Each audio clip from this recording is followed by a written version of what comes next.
Salut à tous les amis et bienvenue sur cette nouvelle vidéo sur la chaîne Motors. Pascal, comment tu vas? Ça va très bien et toi? Écoute, moi ça va impeccablement bien parce qu'aujourd'hui on essaye le tout nouveau Kia Sportage. Mais alors avant de parler, de s'intéresser à la voiture, je filme un petit peu le cadre sublimissime dans lequel on tourne. On est dans le sud de l'île, à Saint-Pierre exactement, avec l'océan Indien juste derrière, c'est magnifique. Ça va créer des jalousies pour les gens qui nous regardent qui ne sont pas à La Réunion. Moi, Ouais. Quel que soit l'endroit où on se trouve, C'est beau. en général c'est beau, quoi Ouais. qu'il en soit. Mais là c'est vrai que ça faisait longtemps qu'on n'était pas venu dans le sud. Bon, en tout cas, le cadre est magnifique et puis ça tombe bien puisqu'on a une voiture qui est, à mon avis, magnifique. C'est le tout nouveau donc, Kia Sportage, cinquième du nom, cinquième génération. Je partage ton avis, Ouais, sublime. Enfin, moi qui sort totalement du lot par rapport à la quatrième génération, qui était une jolie voiture, hein. ouais. Mais là franchement c'est magnifique. C'est encore un niveau au-dessus. La première génération, on s'en rappelle, elle est sortie en 1994 et tu le remarqueras, je le mettrai en incrustation sur la vidéo, que le look, il a totalement été révolutionné depuis ses débuts. Bon, on ne peut plus comparer les 4x4 du début des années 90, Ouais. japonais, coréens. Il y a plusieurs modèles qui avaient un look particulier, des petites bouilles la plupart du temps, qui aujourd'hui sont vraiment des SUV Ouais. costauds, Mhm. citadins qui sont dans l'air du temps. Ouais. C'est ce que les gens recherchent aujourd'hui. Effectivement, entre la première et la cinquième génération, c'est un gap énorme. Ça n'a plus rien à voir. Alors Mais moi, ce même- que j'aime bien, juste, Ouais. je te coupe deux petites secondes. Ce que j'aime bien sur ce Sportage là, c'est qu'il a un cousin très connu de la marque Ouais. Hyundai, Tucson, Mhm. pour pas le nommer, et il a une grande sœur, voiture de l'année 2022, le V6. Et malgré cette familiarité avec deux véhicules vraiment hyper affirmés et au look vraiment très fort, Ouais. il trouve sa place. Il trouve sa place. Il a vraiment sa personnalité, je trouve, au niveau du design. Moi, j'aime beaucoup. Il est exceptionnellement joli. Alors, petite particularité, puisque tu as évoqué le Tucson, ils sont basés sur la même plateforme, la N3. Donc, il y aura beaucoup de similarités, quoi qu'il arrive, mais chacun avec sa personnalité. Et celui-ci, il a une personnalité très affirmée, très jolie. Avant de se lancer sur le design et le descriptif de la voiture, simplement un petit rappel, on est sur une version GT Line, donc vraiment tout ce qui se fait de plus raffiné sur ce modèle-là, avec une motorisation diesel 136 chevaux, micro-hybride, Micro MHEV, ouais. MHEV. Donc on va voir ça en détail, ça va être plutôt sympa. Le design, Écoute, moi je suis fan. Déjà le logo, le nouveau.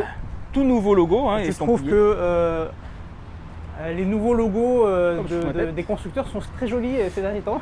Ouais. Et Kia a dégainé parmi les premiers. Ouais. Donc je le trouve très sympa. Ils ont retravaillé le logo effectivement, mais on a une calandre énorme, très jolie, très joliment finie, avec ici une bouche, si tu veux, en nid d'abeille, très sympathique, Ouais. encadré par là deux phares. Est-ce que tu peux allumer, je sais pas si tu as la clé sur Alors toi, j'ai la clé sur moi, on va voir si ça s'allume. pour avoir la signature lumineuse diurne. Alors, déjà très sympathique la clé, on va la filmer également. Hop, et on allume. Je sais pas si ça va apparaître. Les fameux, en fait, tu as des Je feux le en mettrai boomerang. en incrustation. On mettra en incrustation. Des Ouais. feux boomerang, ça fonctionne super bien. Ouais, c'est La joli. calandre en nid d'abeille, comme tu l'as évoqué. Ici, alors je sais pas si tu te rappelles, mais sur Kia, tu as beaucoup de modèles qui ont ce qu'on appelle le Tiger Nose, parce que ça a un petit stylé. peu la forme d'un Ouais. félin Ouais. au niveau du nez du tigre. Là, ils ont appelé ça le Tiger Mask, parce que c'est au-dessus. D'accord. Donc c'est un petit peu le masque, l'œil du tigre. C'est Bruce Lee qui sera content. Ça, c'est le genre de signature qu'on reconnaît lorsque tu la vois arriver dans ton Tu rétroviseur. identifies le Voilà, tu véhicule assez l'identifies rapidement. tout de suite. Donc ça marche, c'est vraiment un signe fort. Ici, tu as des finitions en alu en bas qui sont très jolies et qui donnent à cet avant un aspect très dynamique. On arrive sur le côté maintenant, donc un côté tout aussi dynamique que l'avant. Biton, comme tu peux le remarquer, on a une carrosserie qui est dans un blanc nacré un petit peu. Et tu as effectivement les finitions noires laquées Ouais. Ouais. partout. Contour des roues, coque de rétroviseur, le toit. Enfin, franchement, je vais m'éloigner un petit peu, mais les touches de noir sont Elles sont bien elles sont dosées. top. Et je sais pas si moi j'aime beaucoup, tu sais, le feu, tu sais, le fameux boomerang Ouais. qui vient, rentre vraiment loin c'est vrai. sur le profil là. Ça, c'est bien pensé en tout cas. Ça marche très bien. Les gens, on est en 18 ou 19 de ton côté, t'arrives à dire? Alors de mon côté, on est en 19, ouais, c'est du 19. 19 pouces. 19 pouces et puis on arrive sur l'arrière, puisque tu évoquais sa sœur V6, il y a l'esprit, si tu veux, de V6 avec cette forme incurvée comme ça. Ouais, si je me mets comme cette ça sur le espèce côté, d'aileron exactement, natif sur la voiture, un arrière tout aussi dynamique encore que l'avant et que le profil, avec, regarde, le petit diffuseur en alu sympathique, la grosse partie ici noir laqué et puis un coffre très joli, la signature lumineuse également très jolie. Et regarde, j'ai même pas besoin d'appuyer. Le coffre. Il a deviné qu'on parlait du coffre et il a entendu le mot coffre. Il s'est dit tiens, je vais ouvrir. Il a compris tout seul. Tu as dû passer avec le geste. Il a compris tout seul que, oui, je pense que c'est lorsque j'ai fait ça. Il a compris tout seul qu'il fallait s'ouvrir. Ça tombe bien, on va parler du volume du coffre. On a un volume de coffre qui est de 526 litres sur la version diesel. À savoir qu'il y a des versions hybrides par exemple qui vont arriver à la Réunion très prochainement, qui ont un volume de coffre plus large qui est de 587 litres. Là, alors qu'habituellement c'est l'hybride. Ouais. Mais je pense qu'ils ont dû placer de façon stratégique les. Sauf que sur le diesel ici, on a le réservoir d'AdBlue qui prend beaucoup d'espace. Okay. Et donc ça limite l'espace si tu veux lorsqu'on replie les banquettes arrière qui sont divisées en 3 parties, 40, 20, avec 40, avec la petite poignée. Hein. Tac. Et donc là on voit, voilà, c'est très facile, hop, voilà. Il y a mon sac, donc mais sinon ça se rabat entièrement. On est sur un volume de coffre approximatif comme ça là, de plus de 1700 litres, une fois tous les sièges rabattus. Donc c'est pas excessivement grand par rapport à ce qui se fait sur le segment, mais on est quand même dans une bonne fourchette. Il y a suffisamment d'espace. Franchement, 1700 litres en général, c'est une très bonne moyenne. Hein. Bon, maintenant qu'on a vu tout ça, on va remonter les sièges et puis se jeter un petit coup d'œil à l'intérieur, qui est magnifique également. Allez. Pascal, on se retrouve maintenant à l'arrière de ce nouveau Kia Sportage. On remarque tout de suite ce qui nous saute aux yeux, c'est la qualité des matériaux utilisés. C'est du cuir synthétique sur ces banquettes, donc très confortable, bien dessiné, avec de jolies formes. Et puis surtout, ici, une autre matière, c'est de la bi-matière, hein. C'est une matière très douce. C'est un petit peu une sorte, c'est pas de l'Alcantara parce que s'il faut. Non, c'est pas de l'Alcantara, mais c'est quelque chose qui s'en rapproche en tout cas. Ouais. Donc ça c'est agréable. Ensuite, on a ici et là, de chaque côté sur chaque siège, le chargeur USB Type C. On a 2 sorties d'aération, si tu veux, de bus d'aération. On a un petit vide-poche ici. Donc on est bien reçu à l'arrière. Ok. Maintenant, en termes d'habitabilité, regarde tout l'espace qui me reste aux jambes. Je fais 1m75, je le répète à chaque fois. Je suis assis derrière moi et j'ai encore, un bon 9-10 cm encore au niveau des genoux. Beaucoup d'espace. Et puis regarde à la tête, je ne suis pas du tout étriqué dans la voiture. Donc je suis bien reçu à l'intérieur. Même lorsque tu es grand, tu as de la place parce que ça se voit. Parce que surtout, on a un empattement qui fait à peu près 2,70 m. Et donc ça donne beaucoup plus d'espace à l'arrière. Les contre-portes, je t'invite à les filmer de ton côté. On a beaucoup de jolies finitions en alu, par exemple sur la poignée. C'est bien fini. Elle est bien dessinée surtout. Elle est très joliment dessinée. Du plastique un petit peu quand même sur le haut des contre-portes. Mais c'est pas gênant parce qu'il a un toucher plutôt agréable. On retrouve plus bas la matière qu'on avait déjà sur les sièges, du cuir. Bref, c'est joliment dessiné tout ça. Qu'est-ce que t'en penses? Ouais, avec la petite coque en noir laqué. Ouais, franchement, moi, au niveau du design, je trouve l'intérieur, en tout cas l'arrière, très bien fait.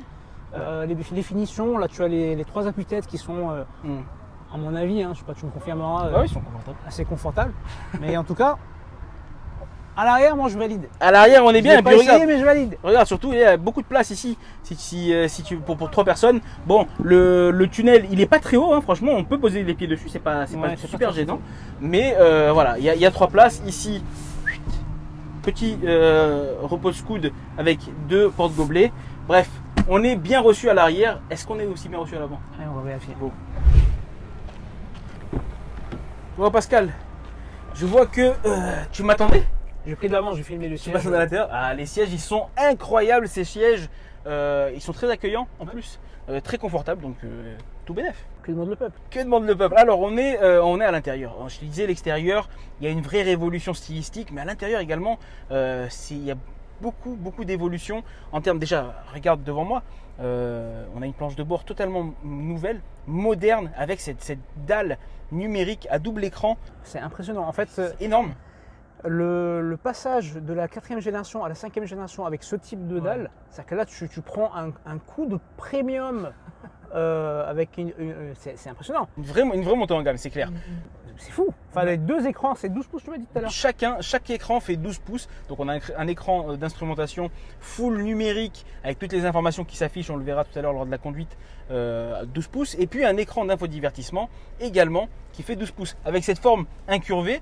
D'ailleurs, pour ceux qui ont eu la chance de l'essayer déjà, c'est un écran que tu peux retrouver sur la Kia EV6, le modèle 100% électrique, donc 100% moderne. On passe maintenant au volant qui est juste devant moi. On a un volant en cuir, agréable à prendre en main, avec des finitions ici en alu, et puis on le remarque juste derrière les petites palettes bien sympathiques.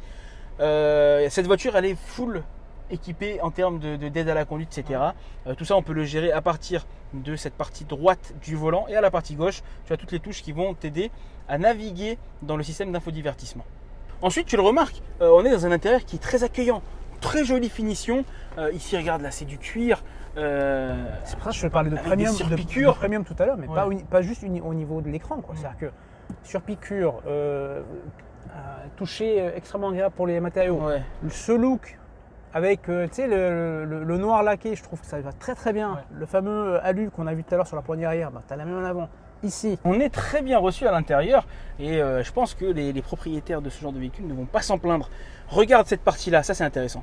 Ça, c'est une partie qu'on trouve également sur le Kia EV6, c'est ce système. Alors là, ici, c'est un écran, d'accord. On ne le voit pas comme ça de prime abord, mais c'est un écran, donc il va nous permettre ici de régler l'intensité par exemple de la climatisation, où est-ce que tu les veux, etc. Mais en appuyant ici, regarde, film, sur cette petite touche ici, tac, le soleil, je sais pas si on verra. Ah ouais, effectivement, alors ça change l'affichage. ça change l'affichage et on passe sur tout ce qui est infodivertissement. Donc tu as la navigation avec la carte, mais tu as également la possibilité de régler la radio, les médias, etc.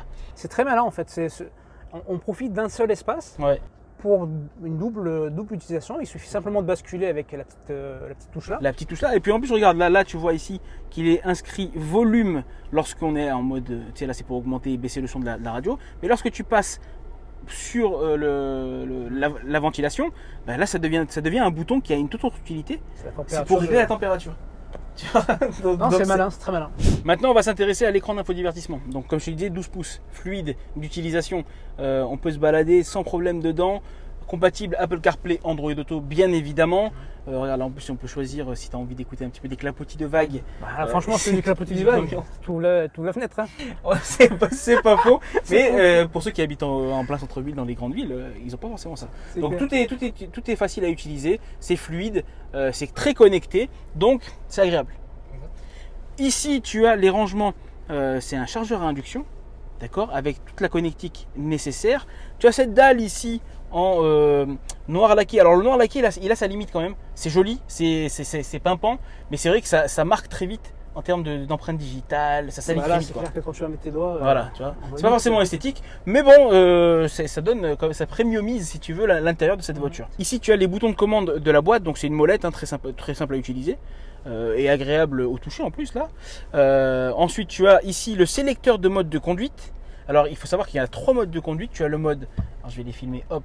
Tu as le mode sport pour les plus impatients d'entre nous. Tu as le mode normal, hop. Et tu remarques d'ailleurs que l'instrumentation change. Hein. Et tu as le mode éco. Ici, tu as un bouton avec une caméra dessus. Ça va t'afficher, regarde la qualité de la caméra de recul. On a une caméra à 360, c'est-à-dire qu'on a une vue d'en haut, on a des caméras placées à l'avant, des caméras placées à l'arrière. Ça va optimiser ta façon de manœuvrer et ça va faciliter forcément le fait de devoir se garer. D'ailleurs, elle a le parc assist également, donc elle se gare toute seule.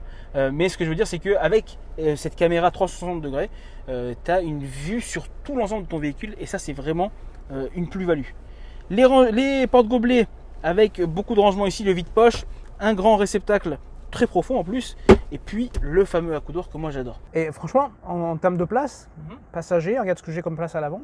On est super bien accueillis en fait dans ce Sportage. Avant de partir pour l'essai du véhicule, je t'invite à regarder sur le plafond ici, et hop, on a un toit vitré.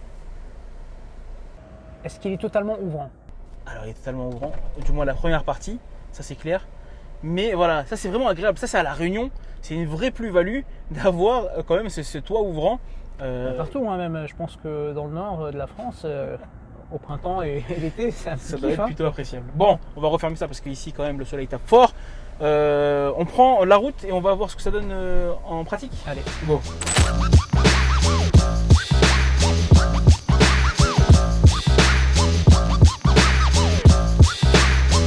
On est parti pour notre essai routier. Alors j'en profite pour manœuvrer devant vos yeux et vous montrer la qualité d'image de cette caméra de recul qui est juste incroyable.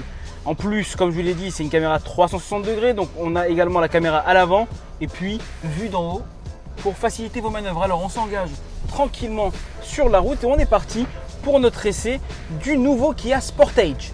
En termes d'accueil, on est écoutez, bien loti avec des sièges agréables, moelleux, confortables et surtout bien enveloppants. La finition des matériaux à l'intérieur rendent l'expérience de conduite vraiment agréable. On est évidemment sur une boîte automatique et là vous pouvez le constater, je suis en situation de circulation.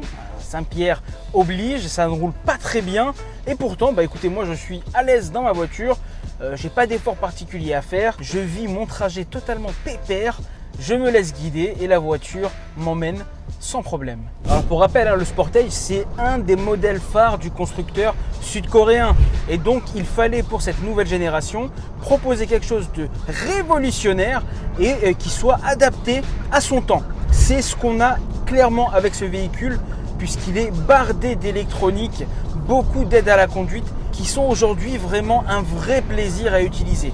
En termes de sécurité, on a l'avertisseur d'angle mort. Ce que vous entendez, c'est l'alerte franchissement de ligne. On a également l'aide au maintien dans la voie, le régulateur limitateur de vitesse, régulateur adaptatif s'il vous plaît. On obtient une conduite semi-autonome de niveau 2 avec ce Kia Sportage. En plus de l'avertisseur d'angle mort qu'on a sur les rétroviseurs, on a une technologie qu'on retrouve notamment sur la Ioniq 5 ou sur la Kia EV6 qui va vous permettre, lorsque vous activez le clignotant à droite ou à gauche, d'afficher sur votre écran d'instrumentation l'image de l'angle mort en fait via une caméra et ça vous permet d'être sûr et certain que vous n'avez personne dans l'angle mort.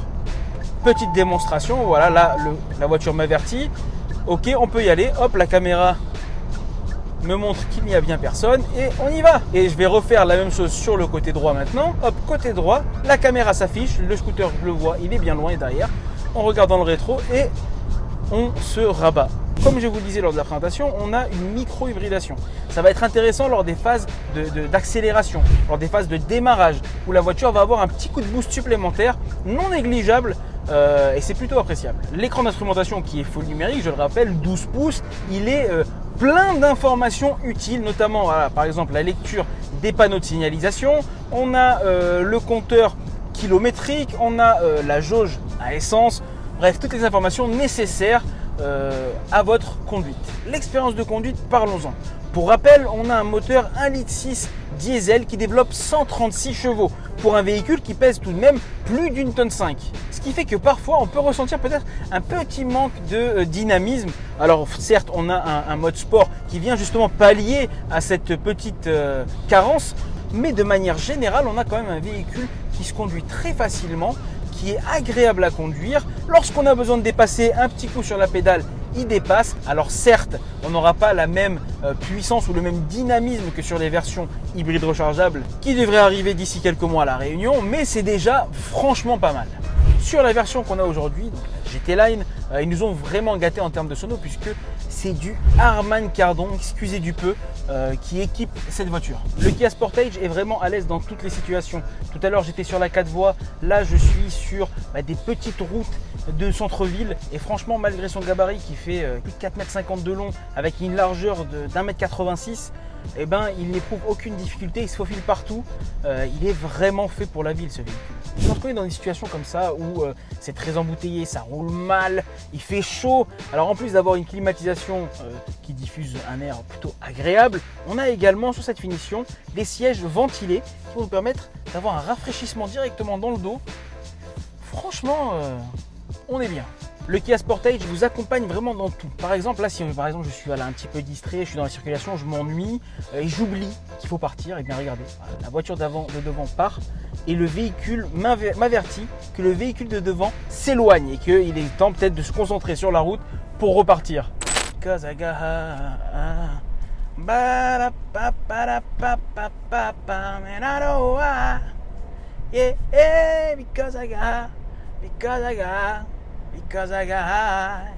Bon, ça fait un petit moment quand même que je conduis maintenant le Kia Sportage et le constat il est là, c'est qu'on a un extérieur incroyable qui vous distingue de tout ce qui peut rouler autour de vous et un intérieur accueillant, confortable avec tout l'attirail technologique à la mode du moment. Donc moi qui étais curieux et impatient de le découvrir, je suis ravi.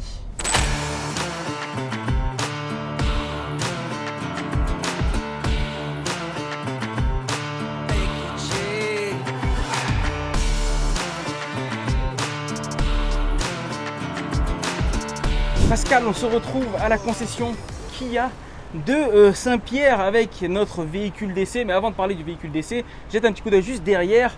On a une nouveauté à La Réunion, c'est le Marvel R de MG qui fera l'objet d'un essai, je pense, très prochainement. Exactement, mais qui est victime de son succès parce qu'ils sont déjà tous vendus. Bon, bah écoute, on essaiera de s'en procurer un quand même. Dès Bon, qu'il y en a un, ceci dit, ça c'est le véhicule qu'on a essayé aujourd'hui. Kia Sportage nouvelle génération.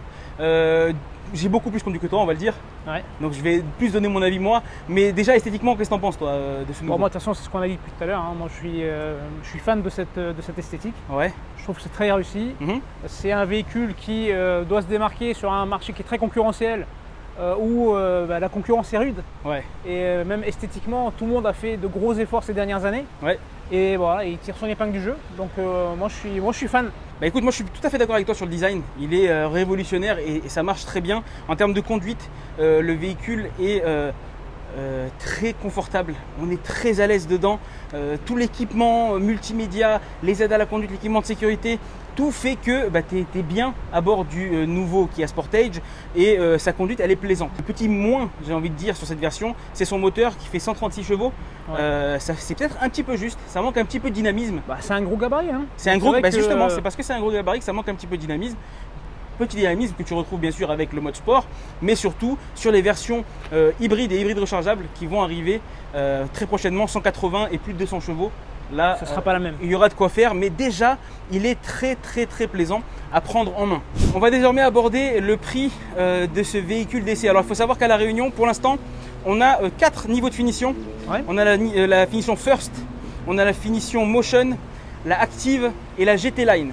Celle qu'on a vue aujourd'hui. Il faut savoir que le nouveau Kia Sportage débute à La Réunion à partir de 40 500 €, clé en main. Sur la version qu'on a essayé nous aujourd'hui, full option, GT Line, le pack esthétique, le pack à l'intérieur, on est à 50 000 et des poussières. Bon, maintenant que tout est dit, il ne reste plus qu'à venir l'essayer vous-même pour vous faire une idée. Où est-ce qu'on peut faire l'essai de ce Sportage? Par exemple ici à Saint-Pierre, là on est dans la concession donc HG Automobile, donc Peugeot, Opel, DS Store, tu as Kia bien évidemment, MG, tu as la concession du port. Ouais. Tu as la concession Colors, anciennement Dinoto, qui est également au Chaudron. Ouais. D'accord, donc là où il y a toutes les marques, Land Rover, etc. Clotilde, ouais, il y a pas mal de points. Voilà, il faut vraiment aller. Ce genre de véhicules-là, ils sont plaisants esthétiquement, donc tu en as qui vont tomber amoureux de la voiture. Mais quand on les essaie, en général, ça confirme la sensation. Ouais. Et si jamais ça ne confirme pas, bah, au moins vous l'aurez essayé. Mais voilà. Nous, en tout cas, ça a confirmé la première sensation qu'on avait. On est pas du tout déçu de ce nouveau Kia Sportage. En attendant, prochainement, peut-être l'essai de la Kia EV6, d'ici quelques temps. J'espère. On fera ça proprement. Pour ceux qui ont apprécié cette vidéo, qu'est-ce qu'ils font habituellement? Il faudrait qu'il like déjà. Il faudrait qu'il la like. On va essayer de négocier un like. On va essayer de négocier un petit like. On va essayer de négocier un abonnez-vous. Allez, abonnez-vous. Commentez aussi parce que c'est toujours intéressant d'avoir votre avis. Commentez parce que souvent, sur les modèles. On a des commentaires des fois qui sont vraiment longs et très détaillés, très pertinents. C'est plaisant à lire. C'est très plaisant à lire. N'hésitez pas. Donc en tout cas nous on a été contents de faire cet essai. Prenez soin de vous et de vos familles et on se dit à bientôt pour un prochain essai sur la chaîne. Ciao.